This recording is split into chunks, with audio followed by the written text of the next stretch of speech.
Let's move on to the class topics now.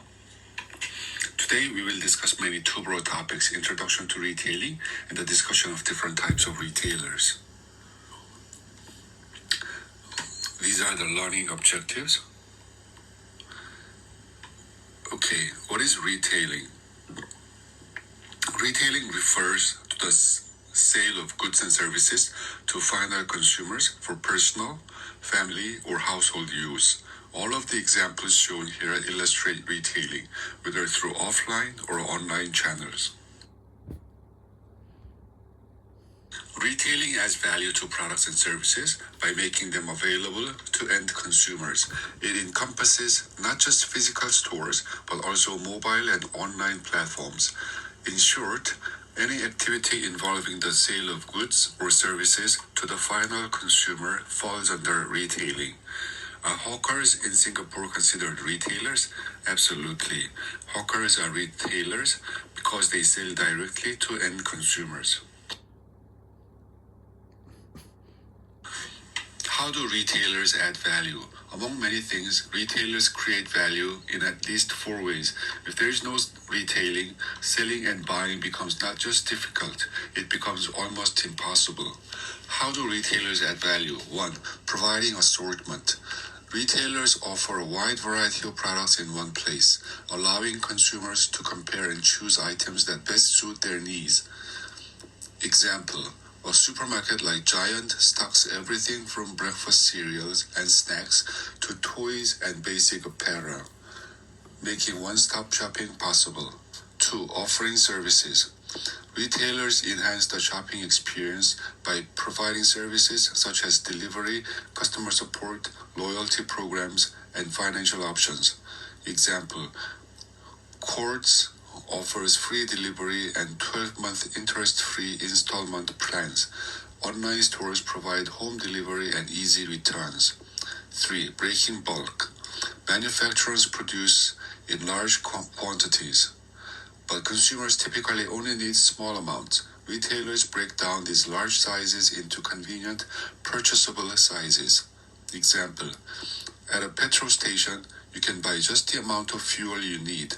Or at a store, choose between a single bottle of Coke, a 6-pack, or a 2-liter bottle. 4. Holding inventory.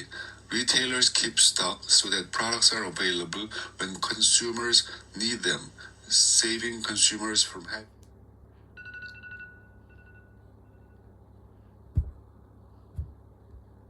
to wait for production or delivery. Example: Uniqlo stocks various sizes and colors to shoppers so that they can buy what they need on the spot. In conclusion, retailers make shopping possible by providing product variety, essential services, bulk breaking, and inventory holding.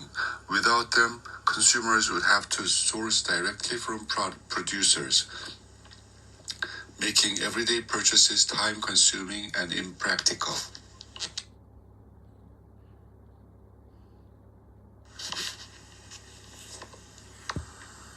Retailers add value by making shopping easier and more enjoyable, but these extras also increase the cost of products.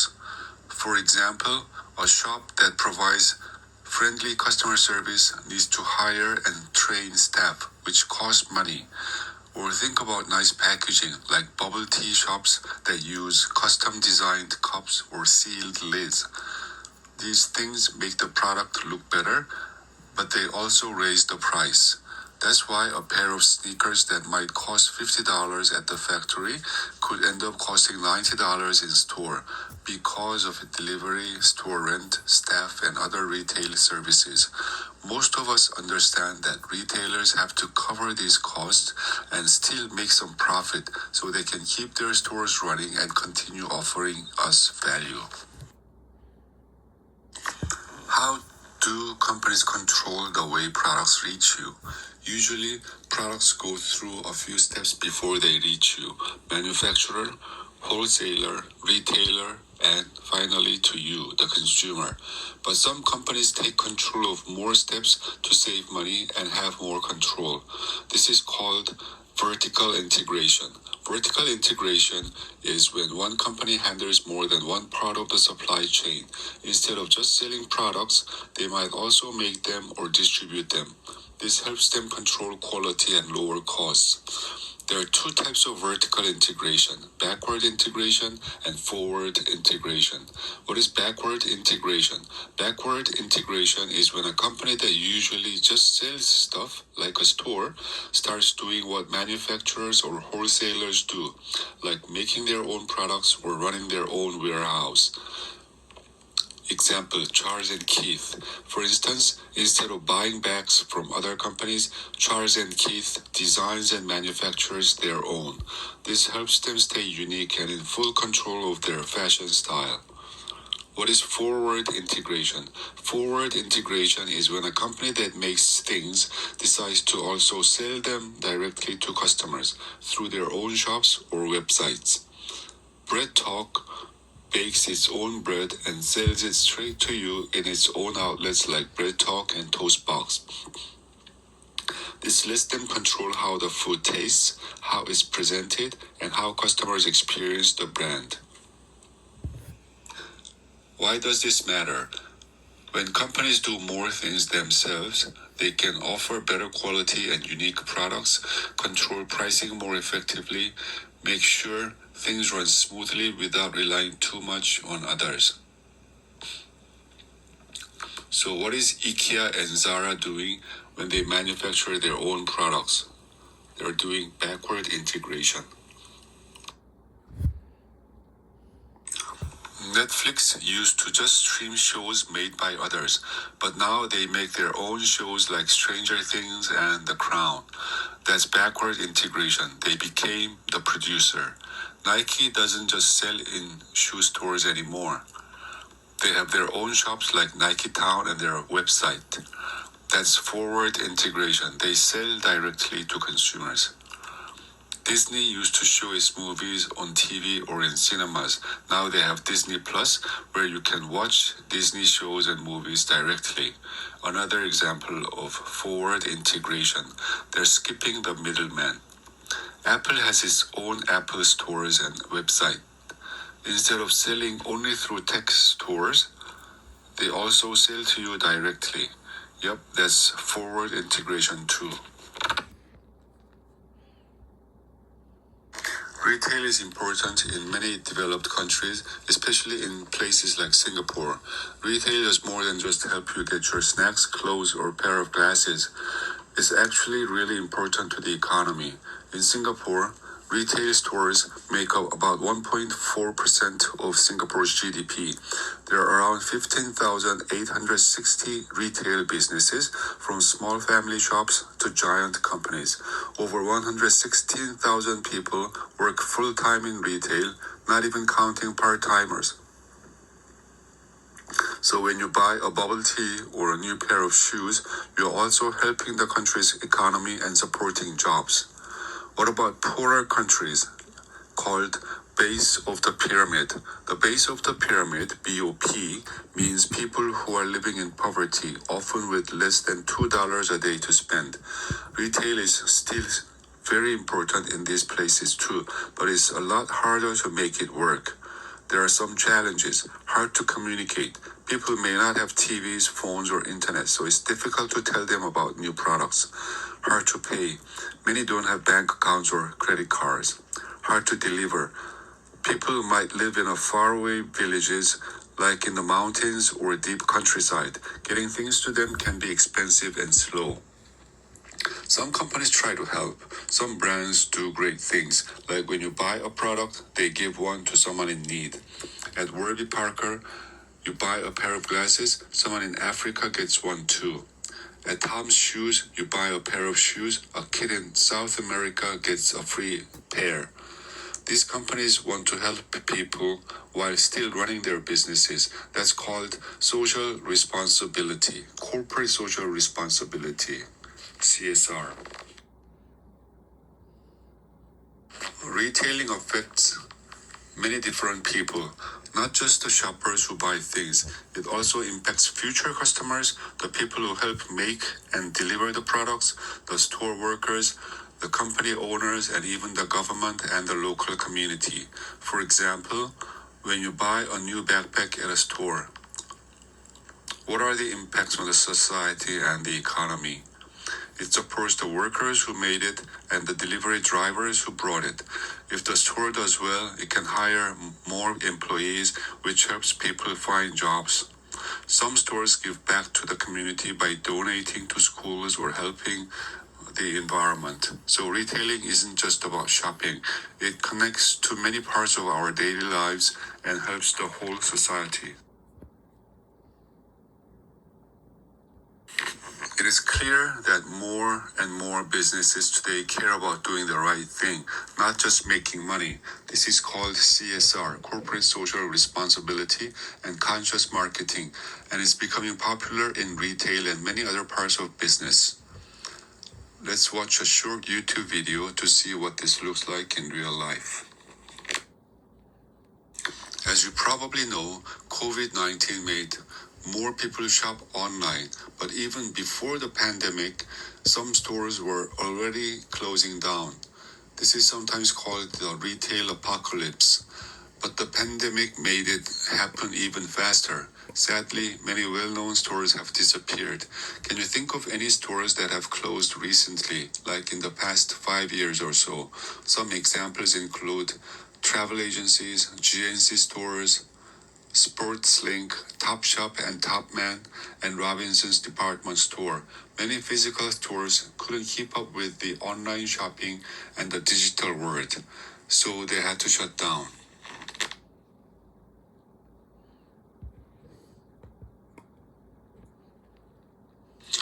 Because of all these changes, the future of shopping will probably be a mix of online and in-store experiences.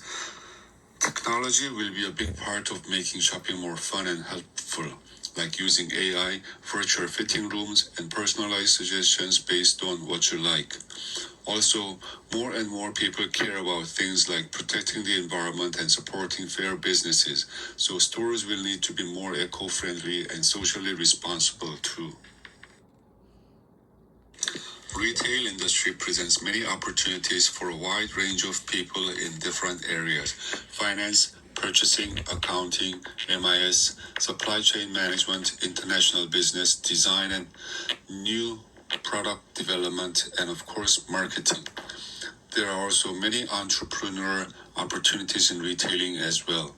These are some of the most well-known successful entrepreneurs: Charles and Keith, Douglas Fu, who founded Sakai Sushi, Ingvar Kamprad, IKEA. At age 14, he set up a small store with his father's help, selling small things like pens, watches, wallets, matches, picture frames, etc. And this later became IKEA. George Quick, founder of Bread Talk, Rachel Lim, Velda Tan, and Viola Tan are founders of Love Bonito. They also started very young, when they were like 18. This slide shows the big decisions that the store manager needs to make. This class is built around these main ideas. There are three main parts: understanding the world of retail, developing a retail strategy, and putting the plan into action. We won't be able to go through all of these 18 topics in this class, but this is the basic structure we will follow during the course. Making decisions in retail is actually very similar to creating a marketing plan. It starts with looking at the world around the business, like what's happening in the economy, what other businesses are doing, and what people want. Do you remember learning about PESLE in MKT 202? It stands for Political, Economic, Social, Technological, Legal, and Environmental Factors. These help us understand the macro environment, the big picture stuff that can affect a business. One very important part of strategy is understanding your competition, who else your customers might buy from. There are two types of competition. Intra-type competition occurs with the same type of stores selling similar things. For example, Best Denki and Quartz both sell electronics and appliances. McDonald's Burger King and KFC all sell fast food and compete by offering similar stuff. 2. Inter-type competition occurs between different types of stores, but still fighting for your money. For example, a department store like Takashimaya and a hypermarket like Giant. They sell different kinds of things, but both want you to spend your shopping money at their store. A restaurant and a supermarket like cold storage. One sells a meal ready to eat, the other sells ingredients to cook at home, but both are competing for your food budget. So even very different businesses can compete with each other if they offer other ways to meet the same customer need. The second component of the course is developing a retail strategy. This includes the identification of the target market, the nature of merchandise and services, and how to develop unique, sustainable competitive advantage. Once the retail strategy has been established, now it has to be implemented with a set of retail mix. Throughout this course, we will discuss these retail strategy development and its implementation through the retail mix. Types of merchandise and services, merchandise pricing, advertising and promotional programs, store design, merchandise display, assistance to customers provided by salespeople, convenience of the store's location, etc. Let's look at the different types of shops you can find in Singapore. There are many kinds of retailers and each one gives different value to different people. They can be different in a few ways. What they sell. Some sell food, others sell clothes, accessories, furniture, and more. How much they offer. Some shops have a huge variety of items while others only have a few choices. The services they provide, for example, how the items are displayed, what ways you can pay, whether there's parking, delivery, or how long they can stay open. The prices. Some stores are cheap and others are more expensive, even for similar things. I can get a haircut for $12, but my wife's haircut costs way more. Don't ask me how much. I'm scared to know. First, let's talk about food shops. They are a big part of the retail industry. In Singapore, conventional supermarkets now make up less than 45% of food sales. More people are buying their groceries online, and this trend is growing. What online grocery stores can you find? Big supermarkets like FairPrice and Cold Storage have their own online shopping websites. After the pandemic, about 15% of supermarket sales happened online, with people ordering instead of going to the store. There are also stores like GrabMart and PandaMart and even Amazon Fresh. Besides these, there are many other online food shops that deliver fresh fruits, vegetables, and other food right to your door. Supermarkets are still really important in Singapore, but they are changing a lot to keep customers happy and to stay ahead of other stores. How are supermarkets changing? More food choices. They now offer more fresh food like fruits, vegetables, beverages, and snacks. Selling other stuff too. Supermarkets don't just sell food, they also sell things like shampoo, soap, and small gifts. Using smart systems, supermarkets use technology to decide what to sell, how much to stock, and what prices to set. What are the new trends? Extra services. Many supermarkets now have delivery, online ordering, self-checkout, and membership cards to collect points. Ready-to-eat meals. Because people are busy, supermarkets sell more food you can eat right away, like bentos or sandwiches. Store brands. Supermarkets make their own products, which are often cheaper than famous brands. Nicer stores. Supermarkets are upgrading. For example, Cold Storage has CS Fresh, and FairPrice has Finest and Extra stores that look better and have more choices. In Singapore, I guess there is only one warehouse club as I know. Is it right? Is there another one besides the FairPrice Warehouse Club in Joo Koon? At the FairPrice Warehouse Club, the membership fee is $50 per year or $35 for NTUC Union members. Convenience stores offer limited variety of assortment of merchandise at a convenient location with speedy checkout. The prices are higher than supermarkets for consumers whose travel cost is high. Even if you know that it's more expensive, you may want to pick up a Pepsi from 7-Eleven at the MRT store instead of traveling all the way to the supermarket. Convenience stores are also facing increasing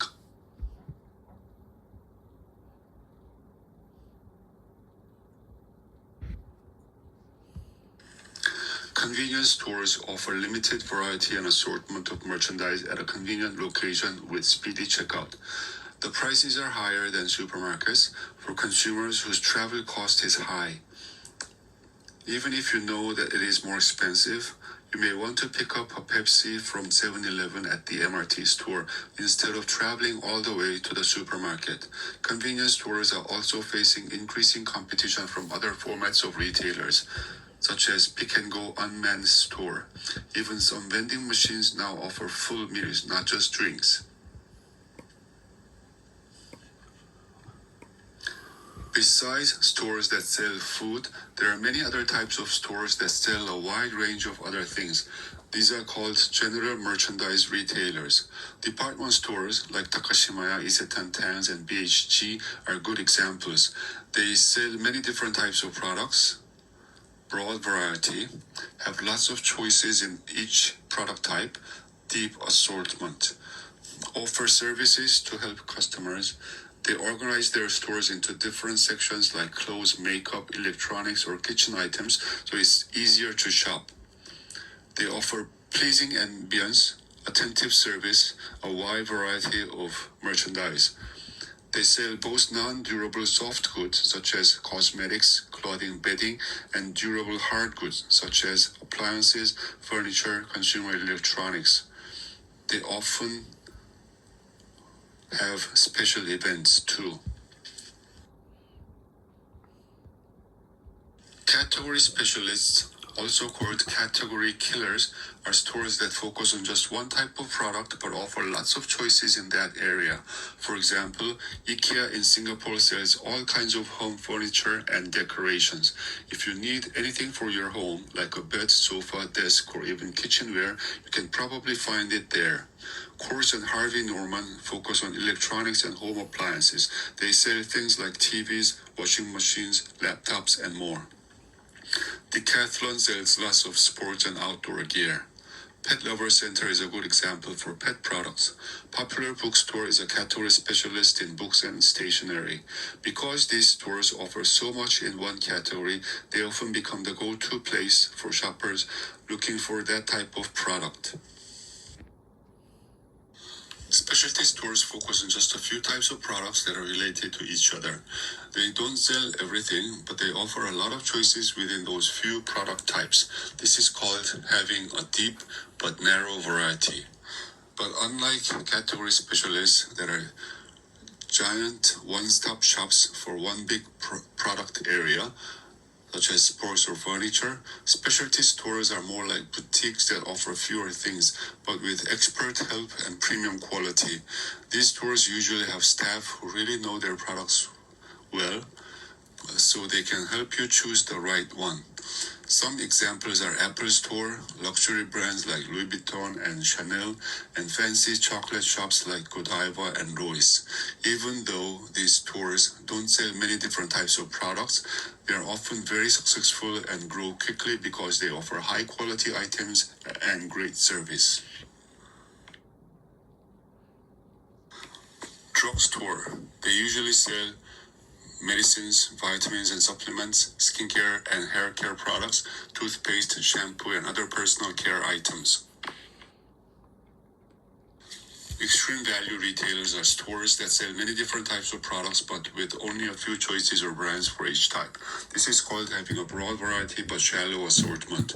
They are great for people who want to save money. You can find things like shaving cream, snacks, household items, toys, or simple clothes, but you never know exactly what you will find.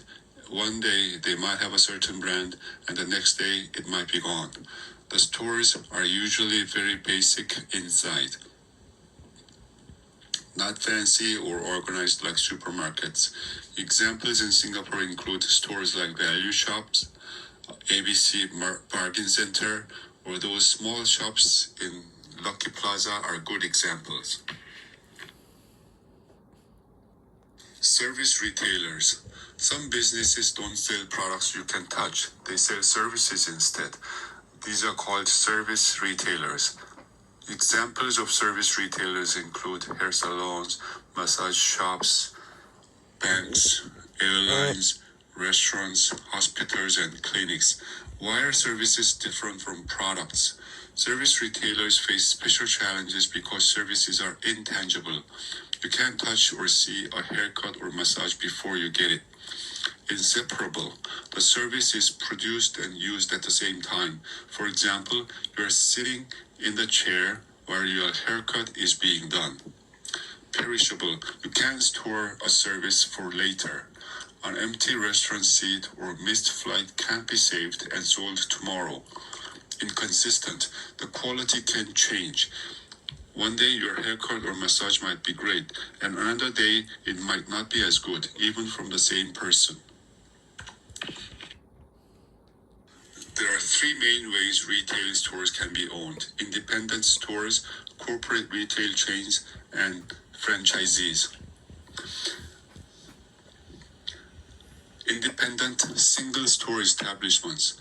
These are small retail stores owned and run by one person or a small group. They are not part of a big company or chain.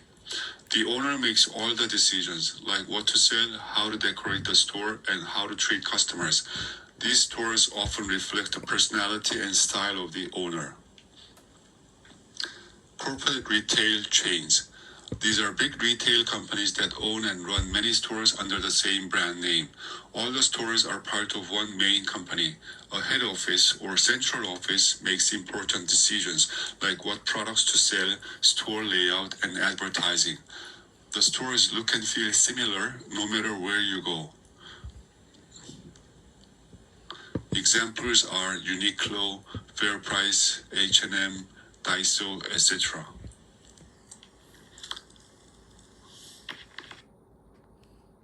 Franchising. In a franchise, a big company called the franchisor gives permission to someone else called the franchisee to use their brand name, logo, and business system, usually for a fee. This allows the franchisee to run their own store, but under the same brand name and rules as the franchisor. Why people like franchising? It's less risky than starting a new business from scratch. You get to use a well-known brand. You receive training and support from the franchisor. But there are some challenges. Startup costs can be high because you have to pay to join and set up. You can't make your own rules. The franchisor decides everything, like what food or products to sell, opening hours, prices, how the store looks and operates. You usually must buy supplies like food ingredients or uniforms from franchisor, often at a set price.